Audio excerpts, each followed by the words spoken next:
Welcome to my VR Study for YouTube channel. Today we are going to learn subject SST of class 5th and this is a 8th lesson. The struggle begins. Okay, मतलब struggle begins means क्या होता है? Struggle means संघर्ष, है ना, युद्ध, लड़ाई, ठीक है। तो उसकी शुरुआत begins. ओके, तो कैसे हुई और कौन कौन से स्ट्रगलर्स थे, कौन मतलब क्या क्या उनका नेम था, है ना, जो भी अपने फ्रीडम फाइटर्स थे, उन्होंने कैसे स्ट्रगल किया अपने कंट्री के लिए, अपने देश के लिए, है ना। तो ये सारी जो चीजें हैं वो आज हम इस लेसन में पढ़ने वाले हैं। ओके, तो let's start. The revolt of 1857 ended the rule of the East India Company. The British government took control of all the Indian territories that were under the company.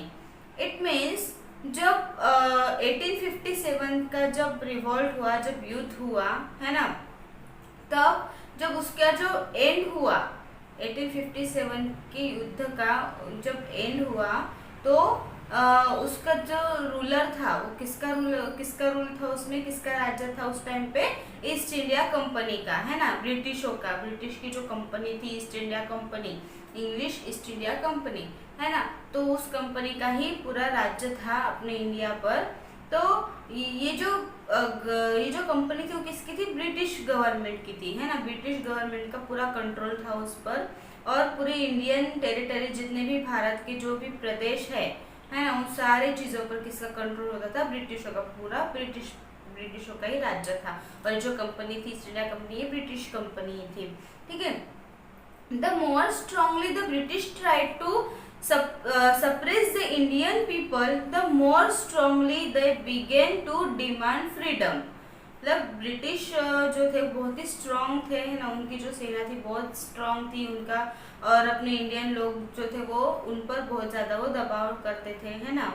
तो इंडियन लोगों ने ब्रिटिशों से मुक्त होने की बहुत ज़्यादा कोशिश की, है ना, और बहुत ही ज़्यादा मतलब फ्रीडम, स्वतंत्रता की उन्होंने डिमांड की कि हमें आप स्वतंत्र करो, हमें ब्रिटिशों की गुलामी से मुक्त होना है ना, इंडिपेंडेंट होना है। तो इसके लिए उन्होंने बहुत ज़्यादा कोशिश भी की थी। In the early 19th century, many Indians realized the need to correct the Indian society of the ills that had crept into it. Social evils such as the caste system, polygamy and sati and child marriage had divided the Indian society and made it backward. जो 19th century की शुरुआत में कुछ ऐसे Indians थे, अपने भारतीय नागरिक जो थे, उनको ये रियलाइज हुआ कि भारत का जो इंडियन सोसाइटी में, भारतीय समाज में बहुत ही मतलब एक ऐसे जो क्रिप्स है, उन सारी चीज़ों की बहुत ही ज़्यादा ज़रूरत है ना, और समाज में एकता की ज़्यादा ज़रूरत है। ये वहाँ के कुछ अपने इंडियंस को ये रियलाइज हुआ, और समाज में जैसे कास्ट सिस्टम होता था, है ना, जाति प्रथा जो होती थी, है ना, उसमें, और सती एक प्रथा थी, मतलब जैसे हस्बैंड की डेथ होती है तो वाइफ को सती कर जाना पड़ता है, मतलब उसको भी उसके आग में जल के मरना होता था, ये भी एक प्रथा थी तब उस टाइम पे। और चाइल्ड मैरिज, मतलब छोटे बच्चों की शादी करवाना, है ना, तो ये भी एक प्रथा थी, बाल विवाह जिसे कहते हैं। तो ये सारे जो चीज़ें थी वो इसकी वजह से भारतीय समाज में बहुत ज़्यादा उसको डिवाइड करके रख दिया था। मतलब भारत के जो लोग थे, उनके जो विचार थे, उसी में उनमें वाद विवाद होता रहता था। ये सारी जो प्रथाएं थी, इसको भारत में ये सारी प्रथाएं यूज करते थे, है ना, तो इसकी वजह से भारत के लोगों में बहुत ही ज़्यादा वाद हमेशा रहता था, तो इसलिए भारत जो है वो बैकवर्ड में चला गया था। Reformers such as Raja Ram Mohan Roy, Ishwar Chandra Vidyasagar, Syed Ahmed Khan, Dayanand Saraswati and Sri Narayan Guru started movements aimed at ending social inequalities and promoting education. और तभी कुछ ऐसे स्ट्रगलर्स थे, कुछ ऐसे फ्रीडम फाइटर्स थे, जिनमें है राजा राम मोहन रॉय है, दयानंद सरस्वती है, ईश्वर चंद्र विद्यासागर है ना, और सैयद अहमद खान है, श्री नारायण गुरु है। तो ऐसे कुछ जो स्ट्रगलर्स थे, उन्होंने एक नया आंदोलन स्टार्ट किया, किसके लिए? समाज में जो असमानता है, इनइक्वालिटी है, उसको खत्म करने के लिए, उसका एंड करने के लिए, और एजुकेशन को मतलब शिक्षण को लोगों को प्रमोट करने के लिए, है ना। फिर उन्होंने मतलब शिक्षण प्रवृत्ति उन्होंने लोगों के दिलों में लाई, है ना। मतलब पहले कैसे बच्चों को स्कूल में नहीं भेजा जाता था, खास करके लड़कियों को, है ना, गर्ल्स को। तो ये सारे जो चीजें थी, ये जो कुछ ऐसे लीडर्स थे जिन्होंने लोगों को मतलब लोगों की जो प्रवृत्ति थी, उनकी जो उनका जो दृष्टिकोण था उसको चेंज करने की उन्होंने कोशिश की। They felt that without this change in society, India would not be able to unite and fight the British. तो मतलब ये जो समाज में कुछ ऐसे चेंजेस करना बहुत ही ज़रूरी हो गया था, और ये जो चेंज हुआ था इसकी वजह से इंडिया जो थे वो ब्रिटिशों के साथ फाइट करने के लिए वो एबल नहीं थे, उनकी उतनी क्षमता नहीं थी कि वो ब्रिटिशों से युद्ध करे या उनको भारत से, इंडिया से बाहर निकाल फेंके। In the political arena, leaders started setting up political associations to create awareness among the people. उसके बाद जो राजनीतिक जो दृष्टिकोण था, राजनीतिक में क्या हुआ, राजनीति में ये राजनीति के जो लीडर्स थे उन्होंने पॉलिटिकल एसोसिएशन में कुछ ऐसे सेटिंग्स करना स्टार्ट किया जिसमें उन्होंने लोगों को जागृति मतलब लोगों के दिलों में, उनके नजरियों में जागृति निर्माण करने का काम उन्होंने स्टार्ट किया। इन 1885 a Ho Yum set up in the Indian National Congress। उसके बाद में 1885 में जो एक पार्टी स्थापित हुई थी, इंडियन नेशनल कांग्रेस पार्टी, ठीक है, INC कहा जाता है उसको शॉर्ट में। It marked the beginning of the organized political movement against the British। फिर इन्होंने, ये जो पार्टी थी, इन्होंने ब्रिटिश के विरुद्ध एक राजनीतिक आंदोलन करना उन्होंने स्टार्ट किया। The first session of the INC was held in Bombay। Thereafter, the INC held regular sessions every year in December in different parts of the country। और उन्होंने फिर ये जो इंडियन नेशनल कांग्रेस जो है, ये जो पार्टी है, इन्होंने ये जो उस टाइप में गवर्नमेंट आई थी तो उन्होंने ब्रिटिशों के खिलाफ उन्होंने नए ऐसे मतलब कुछ ऐसे सेशंस उन्होंने स्टार्ट किए, मतलब लोगों को जागरूक करने के लिए कुछ ऐसे मीटिंग्स, जैसे सभा वगैरह, है ना। तो पहला जो सेशन था वो कहाँ पे हुआ था, मुंबई में हुआ था, ठीक है, बॉम्बे में। और फिर इसी तरह हर साल दिसंबर में, हर साल के लास्ट मंथ में दिसंबर में ये अलग अलग कंट्री के अलग अलग पार्ट्स में, अलग अलग स्टेट्स में वगैरह वो सेशंस चलने लगे हर साल। The early phase of the INC was moderate both in demands and program of action.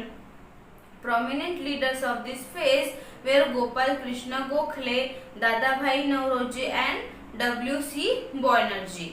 ठीक है, मतलब जो ये जो INC जो मॉडरेट करते थे, जो इंडियन नेशनल कांग्रेस है, इसके कुछ जो लीडर्स थे, इसमें डिमांड्स होते थे, ये जो प्रोग्राम्स वो लेते थे, सेशंस वगैरह, नहीं क्या, उसमें डिमांड्स होते थे और कुछ ऐसे एक्शंस के थ्रू वो प्रोग्राम्स करते थे, ठीक है। उसमें जो कुछ लीडर्स थे, ये जो INC थे वो कौन हैंडल करता था, इसमें कुछ लीडर्स थे जो जिनके नाम है, पहले है गोपाल कृष्ण गोखले थे, दूसरे दादा भाई नौरोजी और W.C. बैनर्जी थे, ठीक है। One section of the Congress felt that moderate methods such as meetings and speeches would not produce any result. They wanted direct action with the support of the people। ठीक है, ये जो सेशंस चल रहे थे तो कांग्रेस की तरफ से, तो इसमें कुछ ऐसे मतलब जैसे मीटिंग्स वगैरह लेना, है ना, उसमें क्या क्या होता था, मीटिंग्स भराना, सभा वगैरह भराना, और दूसरा है स्पीचेस वगैरह, भाषण वगैरह देना किसी पर्टिकुलर टॉपिक के ऊपर, है ना। लेकिन इसका कुछ भी रिजल्ट बाहर निकल के नहीं आ रहा था, तो फिर उन्होंने क्या सोचा कि डायरेक्ट एक्शन करना है लोगों का सपोर्ट लेने के लिए। Among the prominent leaders of this group were Lala Lajpat Rai, Bal Gangadhar Tilak and Bipin Chandra Pal। These three leaders, often called Lal Bal Pal, were representatives of the extremist groups।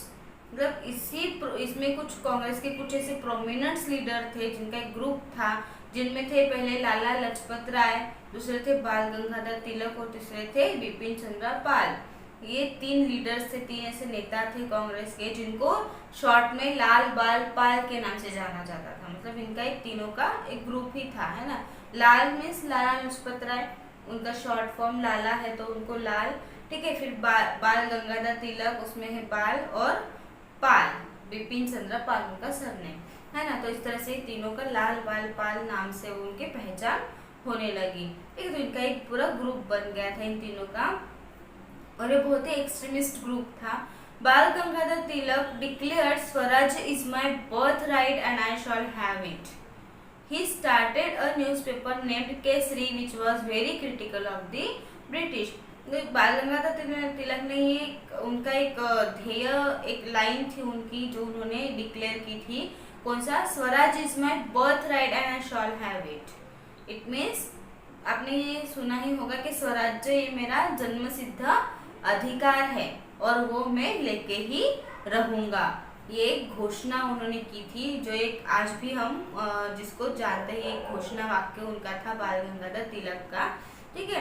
तो ये उन्होंने declare किया था किसके विरुद्ध, ब्रिटिशों के विरुद्ध, ब्रिटिशों को बोला था उन्होंने, ठीक है।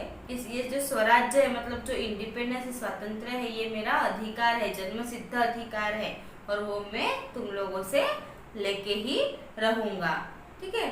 तो उन्होंने एक नया न्यूज़पेपर, पहला एक न्यूज़पेपर उन्होंने स्टार्ट किया था जिसका नाम था केसरी, ठीक है। तो उसमें उन्होंने ब्रिटिश, मतलब उस न्यूज़पेपर में ब्रिटिशों के खिलाफ ही बहुत ज़्यादा जो बातें थी वो उनके खिलाफ ही वो लिखी जाती थी उसमें, ठीक है। तो उसके लिए वो जो न्यूज़पेपर था वो ब्रिटिशों के लिए बहुत ही ज़्यादा क्रिटिकल बन गया था। लोगों के मन में ब्रिटिशों के लिए मतलब गुस्सा और बहुत ज़्यादा क्रोध निर्माण करने का उनका जो उस पेपर में जो डालते थे, वो जो भी लिखते थे, वो उसका एम था, मेन उद्देश्य था, okay. Subramania Bharati, a freedom fighter and social reformer from Tamil Nadu, started a newspaper India having articles, songs and editorials which inspired the Indian youth to join the freedom struggle. एक सुब्रमण्यम भारती नाम के भी एक लीडर्स थे, ठीक है। एक लीडर थे जो एक फ्रीडम फाइटर थे और सोशल रिफॉर्मर थे, समाज सेवक थे, जो तमिलनाडु से थे, ठीक है। वो तमिल थे। उन्होंने भी एक न्यूज़पेपर स्टार्ट किया जिसका नाम था इंडिया, ठीक है।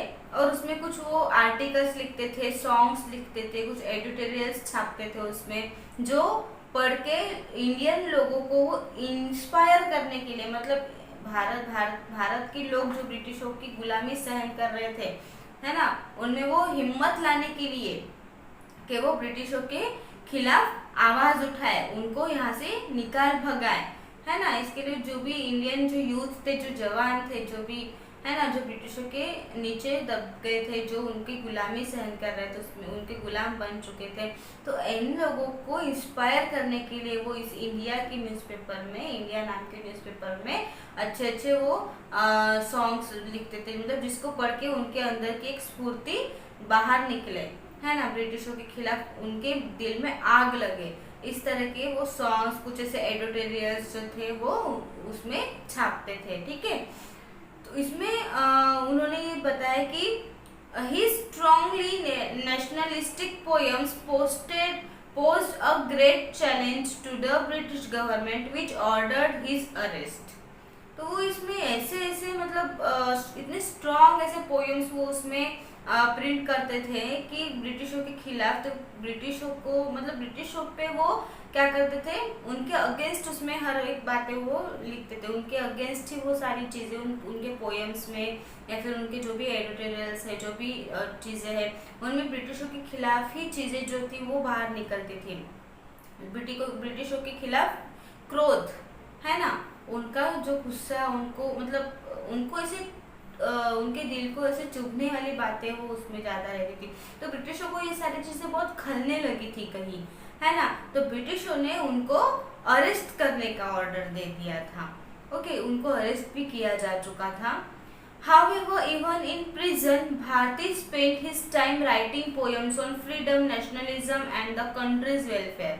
जब वो जेल में थे, जब उनको अरेस्ट कर दिया गया, जब वो जेल में थे, तब वो वहाँ पे जेल में भी अपना जो पूरा टाइम था वो उसमें पोयम्स लिखने में, है ना, और अपने राष्ट्रीयत्व के ऊपर कुछ ऐसे सॉन्ग्स वगैरह लिखने में ही वो अपना पूरा टाइम वहाँ पे स्पेंड करते थे।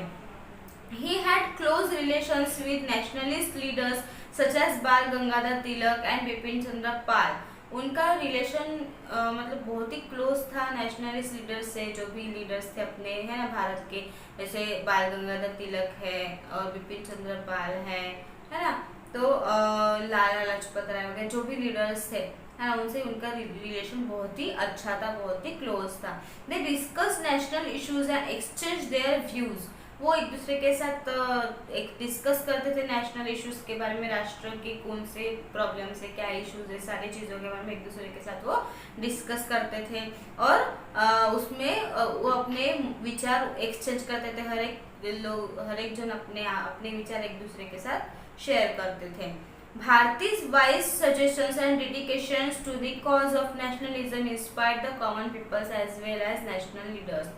जो भारती थे, सुब्रमण्यम भारती, उनका जो सजेशन होता था वो बहुत ही अच्छा होता था, और उनकी जो डेडिकेशन थी वो हमेशा नेशनलिज्म के ऊपर ही रहती थी, और वो साधारण लोगों, जो भारत की जो सामान्य लोग थे, उनको वो इंस्पायर करती थी, और ना ही साधारण लोगों को बल्कि जो नेशनल जो लीडर्स थे, जो भी नेता थे, उनको भी उनकी सारी बातें बहुत ही ज़्यादा इंस्पायर करती थी। Next point is divide and rule. Okay, the British were feeling increasingly threatened by the growth of national feeling among the Indians and tried to crush it. One of the measures they adopted was of divide and rule. They felt that if they divided the Indians on the basis of religion, they could continue to rule India. मतलब British जो थे वो बहुत ही थक हार गए थे साधारण, मतलब अपने इंडियन लोगों से, है ना, इंडियन लोगों ने बहुत ज़्यादा उनको भगाने की कोशिश की। फिर इंडिया ने अपने जो ब्रिटिश जो थे उन्होंने क्या सोचा, डिवाइड एंड रूल, मतलब इनको क्या करो, अलग अलग पार्ट्स में डिवाइड करो, और फिर इन पर क्या करो, इनको अपना गुलाम बनाओ, इन पर अपना वर्चस्व बनाओ, है ना, इन पर राज्य करो। ऐसा ब्रिटिशों ने उनका एक नया प्लान उन्होंने बनाया, और उन्होंने डिवाइड कैसे करने का सोचा। जो इंडियंस थे, भारतीय जो लोग थे, अपने भारत में अलग अलग धर्म के अलग अलग ये लोग हैं, है ना, तो उन्होंने यही सोच के किया कि हम जो लोग हैं उनको रिलीजन के अनुसार डिवाइड करेंगे, मतलब उनमें धर्म के ऊपर उनमें फूट डालेंगे, जैसे हिंदू है, मुस्लिम है, ऐसे जैन क्रिश्चियन जो भी है ना, तो ऐसे अलग अलग धर्म के अनुसार उनको डिवाइड करेंगे, और फिर हम उन पर क्या करेंगे, राज्य करेंगे, उनमें वाद कराएंगे, धर्म के ऊपर झगड़े लगाएंगे, सबको अलग अलग करेंगे, और फिर उन पर राज्य करेंगे। ऐसा जो ब्रिटिशों ने डिसाइड किया, और फिर उन्होंने उसको कंटिन्यू भी आगे बढ़ाया। Bengal was the centre of all revolutionary activities. ये जो पूरी जो रिवोल्यूशनरी एक्टिविटीज जो हो रही थी वो मेन कहाँ से होती थी, बंगाल से होती थी। Bengal is the centre point. Therefore, Lord Curzon, the Viceroy of India, decided to divide Bengal into East Bengal for the Muslim and West Bengal for the Hindus। तो उन्होंने जो उस टाइम पे इंडिया के जो वाइसरॉय थे ब्रिटिश लॉर्ड कर्जन, तो उन्होंने ये डिसाइड किया कि मेन जो बंगाल है वो मेन पॉइंट है ना, तो वहाँ से ही हम डिवाइड करेंगे। तो फिर उन्होंने उसके दो पार्ट किए, East Bengal and West Bengal. तो ईस्ट बंगाल किसके लिए, मुस्लिम्स के लिए, और वेस्ट बंगाल किसके लिए, हिंदू के लिए। इस तरह से उन्होंने उसको पार्टीशन किया, ठीक है। This came to be known as the partition of Bengal. इसी को पार्टीशन ऑफ बंगाल कहा जाता है। Curzon gave administrative convenience as the reasons for dividing Bengal, but the Indians understood that the real reason behind this decision was to divide the Indian people। मतलब उन्होंने ये जो ये जो डिवाइड किया उन्होंने बंगाल को, तो उसका उन्होंने कर्जन ने एक मतलब एडमिनिस्ट्रेटिव कन्वेंस का रीजन बताया, मतलब ये गवर्नमेंट का ही आदेश है ऐसे उन्होंने बताया। लेकिन जो इंडियंस थे अपने वो समझ गए थे, भारतीय लोग समझ गए थे कि ये इसका जो रियल रीजन है, सच्चाई जो है कि उन्होंने क्यों डिवाइड किया, वो जो रीजन है वो क्या है, मतलब ये राज्यों को डिवाइड नहीं करे बल्कि वो इंडियन पीपल्स को डिवाइड करे, उनमें वो फूट डाल रहे हैं, ये रीजन उनको पता चल गया था। To protest against the division of Bengal, people came out in large numbers and marched down the street singing Vande Mataram. फिर जो अपने इंडियन लोग जो थे उन्होंने ये बंगाल का जो डिवीजन हुआ इसके खिलाफ उन्होंने आवाज उठाई और उन्होंने फिर मार्च कैंडल मार्च, उन्होंने रास्ते पे वो कैंडल लगा के वो वंदे मातरम का गीत गाते गाते उन्होंने एक रैली निकाली। ठीक है, उसके बाद नेक्स्ट पॉइंट है स्वदेशी movement. Men, women and children boycott foreign goods and made bonfires out of them. They pledged to use only Indian or स्वदेशी goods. मतलब जो इंडिया के जो भी मेंस थे, विमेन्स थे और बच्चे जो थे उन्होंने पूरे फॉरेन चीज़ों को बाइकआउट कर दिया था, मतलब फॉरेन की किसी भी चीज़ों को वो खरीदेंगे नहीं और उसका यूज़ भी नहीं करेंगे। और उन्होंने ये प्रतिज्ञा ली थी, ये प्लेज उन्होंने लिया था कि वो सिर्फ इंडियन स्वदेशी ही चीज़ें वो यूज़ करेंगे। The movement soon spread to other parts of India, many people were arrested. तो इस आंदोलन की वजह से ये जो चीज़ें वो पूरी इंडिया में फैल गई और इसके वजह से बहुत से इंडिया के लोगों को ब्रिटिशों ने अरेस्ट भी किया था। The British were forced to reunite Bengal because of the reaction of the people. This was a great victory for the Indians. लेकिन ब्रिटिशों ने बंगाल को बहुत ज़्यादा फोर्स किया बंगाल में कि वो अपने चीज़ों को वो यूज़ करे करके, बट इसका लोगों पर बहुत ही गलत रिएक्शन हुआ और इसकी वजह से ये जो इंडिया की बहुत बड़ी विक्ट्री थी। ठीक है, क्योंकि लोगों ने उसका पूरा रिएक्शन दिया और उनका जो भी मतलब ब्रिटिशों ने जो भी उन पर अत्याचार किया उसका उन्होंने उल्टा उनको जवाब दिया, तो इसकी वजह से ब्रिटिशों पर बहुत ज़्यादा भारी पड़ गया। When the First World War broke out in 1914, Indian soldiers fought bravely on the side of the British. They expected the British to reward them after the war, but the British government imposed more taxes on them. जो पहला world war start हुआ था, world war के बीच में 1914 में, तो ये जो जब ब्रोकआउट हुआ तो उसमें इंडियन सोल्जर्स जो थे वो बहुत ही ब्रेवरी टाइप में, ब्रेवरी की तरह, एक बहुत ही शूरवीरों की तरह उन्होंने ब्रिटिशों के साथ युद्ध किया, लड़ाई की। और ब्रिटिश उन्होंने ये एक्सपेक्ट किया था कि ब्रिटिश जो है वो उनको कुछ ऐसा मतलब वॉर युद्ध के बाद उनको रिवॉर्ड देंगे, बट ब्रिटिश गवर्नमेंट ने उन पर बहुत ज़्यादा टैक्सेस थोप दिए। It was around this time that Mohandas Karamchand Gandhi, a young lawyer, took over the leadership of the nationalist movement. और उस टाइम पे जो मोहनदास करमचंद गांधी थे, मतलब कौन, अपने महात्मा गांधी बापू है ना, तो उन्होंने वो एक बड़े एक लॉयर थे उस टाइम पे, वो एक वकील थे। ठीक है, तो उन्होंने ये पूरी जो नेशनलिस्ट जो भी आंदोलन चल रहा था उन सारी चीज़ों का लीडरशिप जो था वो उन्होंने क्या, वो उन्होंने इस सारी मूवमेंट को लीड किया। ओके, तो स्टूडेंट्स ये जो लेसन था यहीं पे ख़त्म होता है। ठीक है, जो हमने आज पूरा लेसन देखा है, जो स्ट्रगल बिगिंस है ना, स्ट्रगल किस तरह से स्टार्ट हुआ, उसकी शुरुआत हुई है ना, कौन कौन से लीडर्स ने उसमें स्ट्रगल किया, क्या क्या वर्क किया, ये सारी चीज़ें हमने आज इस लेसन में जानी है। तो अगर आपको इस लेसन से रिलेटेड कोई भी डाउट हो तो आप मुझे कमेंट बॉक्स में ज़रूर पूछें। Thank you.